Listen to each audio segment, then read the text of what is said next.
कायदे से तो हमको बोलना चाहिए नमस्ते। हमारा नाम सौरभ द्विवेदी है, आप लल्लन टॉप देख रहे हैं। लेकिन गुरु, बात खरी होगी, सही होगी। हमारे दो अनमोल रतन हैं, मतलब हैं बहुत सारे, पर ये दो जो हैं वो कमाल के किस्सागो हैं। एक तो हमारी साथी स्वाति, जिनको आप कोविड रिपोर्टिंग में देख रहे हैं, और दूसरे हमारे साथी सोनू, जो तानाशाह लिखते हैं। अब आप पूछेंगे कि तानाशाह कब आएगा? ये उसी से जुड़ी सूचना है, स्वाति से, सोनू से, दुनियादारी से और तानाशाह से जुड़ी। तो जब स्वाति फील्ड में होती हैं तब सोनू दुनियादारी लिखते हैं, लेकिन अब तो स्वाति फील्ड से लौट आई हैं तो स्वाति ने आज का दुनियादारी लिखा और वो हमने एंकर भी कर दिया। पर सोनू को ये पता नहीं था कि स्वाति काम पर लौट आई हैं, तो सोनू ने भी एक दुनियादारी लिख डाला। हमने कहा भैया प्यारे, लिख लिया है तो हम एंकर कर देते हैं, और अब आगे से तुम दुनियादारी के चक्कर में खर्च ना हो, तानाशाही पर फोकस करो। तानाशाह पर, तानाशाही पर नहीं, वो तो गैर ज़रूरी है। तानाशाह पर फोकस करो, क्योंकि हमारे ये जो लल्लन टॉप के मित्र हैं ये हमको खूब दरेरा देते हैं। तानाशाह कब शुरू होगा, वापस कब आएगा और तारीख। कुछ लोग हैं जो बड़ी निष्ठा के साथ तारीख के बारे में पूछते हैं। तो सूचना ये है कि सोनू को अभी दुनियादारी से छुट्टी दी गई है, वो तानाशाह पर फोकस करें, और कुछ नए नवेले लोगों की खोज जारी है ताकि तारीख को भी दोबारा शुरू किया जा सके। तो अब जो सोनू जी ने एक और दुनियादारी लिखा था, उसको हम दुनियादारी के बैनर तले दिखाएं या नहीं, ये सोनू जी और हमारे प्रोडक्शन हेड रजत सेन डिस्कस कर लें। अपन तो एंकर हैं, अपन का काम है बाँचना। सबसे पहले ये वीडियो देखिए।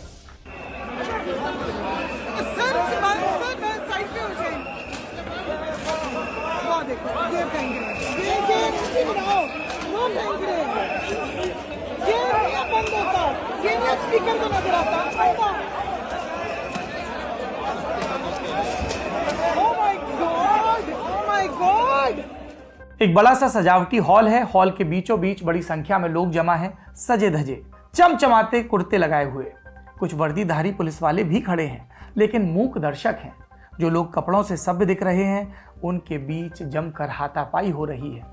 फिर उनमें से कुछ हॉल की कुर्सियों पर चढ़ जाते हैं, मोटी मोटी किताबों को निशाना बनाकर हमला करने लगते हैं। जिसके हाथ जो लगा वो पूरी ताकत से रॉकेट बनाकर फेंक दिया गया। और किनारे से दबी सहमी आवाज भी आती है, लानत है तुम लोगों पर, लानत है। अद्विक को ब्लड कैंसर है। उसके माँ बाप उसके इलाज कराने में असमर्थ हैं। इन्हें आपकी एक छोटी सी मदद की जरूरत है। डिस्क्रिप्शन में दिए हुए लिंक पर जाएं और अद्विक की उम्मीद बने।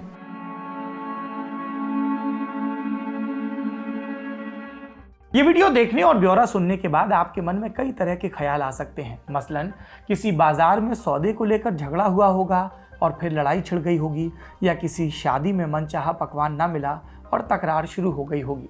लेकिन हम कहें कि ये ना तो किसी बाजार का और ना ही किसी शादी का सीन है, तो थोड़ी सी हैरानी होगी, होनी भी चाहिए। और अगले क्षण आपको ये बताएं कि ये सीन एक देश की संसद का है, तब तो बहुत लोग चौंक जाएंगे। जी, आपने जो क्लिप शुरुआत में देखी वो पाकिस्तान की नेशनल असेंबली में 15 जून को हुए वाकये की है। पाकिस्तान में 2 सदनों वाली व्यवस्था है। निचले सदन का नाम नेशनल असेंबली है, उच्च सदन को सेनेट के नाम से जाना जाता है। और पाकिस्तान की नेशनल असेंबली में मचे हंगामे के पीछे कहानी क्या है, ये समझने के लिए फ्लैशबैक में जाना होगा। ज्यादा दूर नहीं, सिर्फ 4 दिन। 11 जून 2021 को पाकिस्तान के वित्त मंत्री शौकत तरीन ने आम बजट पेश किया। इस दौरान विपक्षी सांसदों ने जमकर हंगामा किया, नारे लिखी तख्तियां लेकर सदन में आए थे। पूरे बजट भाषण के दौरान विपक्षी सांसद नारे लगाते रहे, और ये नारे क्या थे? लाठी गोली की सरकार नहीं चलेगी, गो नियाजी गो। डंकी राजा की सरकार नहीं चलेगी, नहीं चलेगी। डंकी माने खच्चर और राजा माने इमरान खान। विपक्ष का इशारा था कि इमरान खच्चरों के साथ मिलकर सरकार चला रहे हैं। उन्होंने प्रधानमंत्री को आटा चोर और चीनी चोर भी कहा। एक और नारा लगाया गया था, गली गली में शोर है, अलीमा बाजी चोर है। अलीमा खानम इमरान खान की बहन का नाम है। विपक्ष का आरोप है कि उन्होंने अपनी चल अचल संपत्ति की सही जानकारी साझा नहीं की। उस दिन तो वित्त मंत्री ने शोर शराबे के बीच भाषण पूरा कर दिया। ये सब नारे चलते रहे, लेकिन उनकी पार्टी इस अपमान को भूली नहीं। फवाद चौधरी, पाकिस्तान के सूचना मंत्री, उन्होंने कहा बदला लिया जाएगा। विपक्षी नेताओं को लिखित में एक वादा करना होगा, वरना उन्हें सदन में बोलने नहीं दिया जाएगा। और वादा कैसा? यही कि जब प्रधानमंत्री इमरान खान भाषण देने आए तो कोई उन्हें डिस्टर्ब न करे। लेकिन विपक्ष ने ये मांग पूरी नहीं की। फिर आ गई 15 जून की तारीख।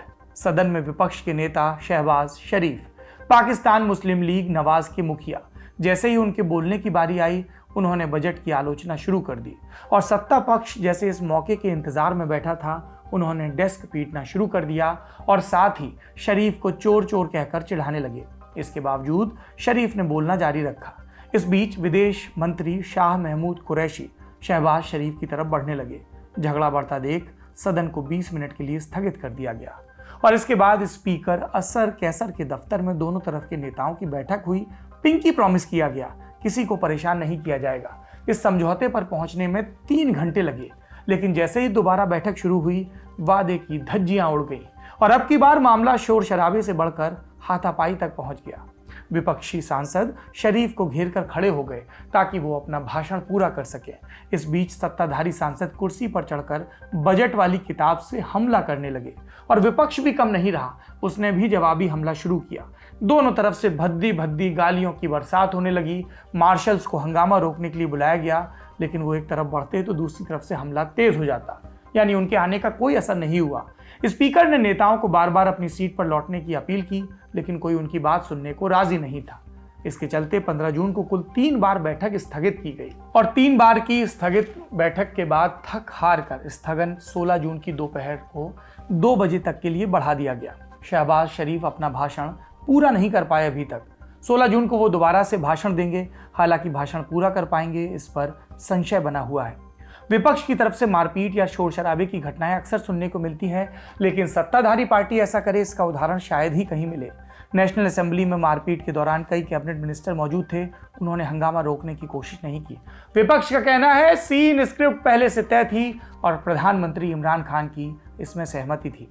विपक्ष ने साफ कहा, हम एक गाल के बदले दूसरा गाल बढ़ाने वाले लोग नहीं हैं। अगर हमें एक थप्पड़ लगा तो हम पलटकर 2 मारेंगे, मतलब रार अभी बढ़ने वाली है और हम सोच रहे हैं कि दोनों तरफ के सूजे गाल देखकर कैसा लगेगा। खैर, ये तो पाकिस्तान की बात हुई।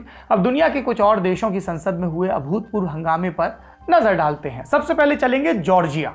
26 दिसंबर 2014 अंतर्राष्ट्रीय संस्थाओं में जॉर्जिया की डेलीगेशन की नियुक्ति कैसे हो, संसद में इस पर बहस चल रही थी। विपक्षी नेता अकाकी बोबोखिजे, उन्होंने बोलते बोलते सामने वाली पार्टी को गाली बक दी।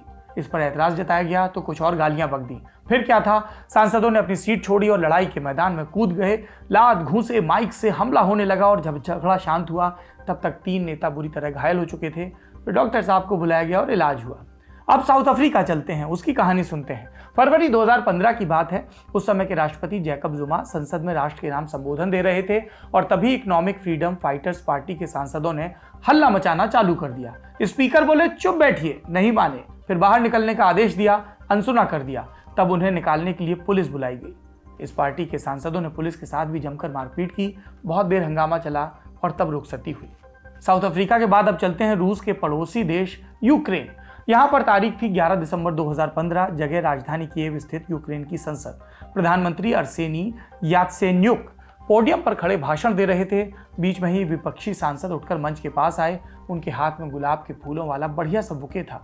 प्रधानमंत्री बुके लेकर मुस्कुराए और तभी सांसद महोदय ने उन्हें गोद में उठा लिया और जबरदस्ती मंच से उतारने लगे। इसके बाद वही हुआ जो होता आया था, यानी मारपीट की घटनाएं। पर यूक्रेन की संसद में ये थोड़ा सा कॉमन है। वहाँ एक मजाक भी चलता है, अगर आपको यूक्रेन में सांसद बनना है तो आपके पास 2 साल WWE लड़ने का अनुभव जरूर होना चाहिए। कहानियां और भी हैं, फिर किसी दिन सुनाऊंगा। फिलहाल विदा लेता हूं, शुक्रिया।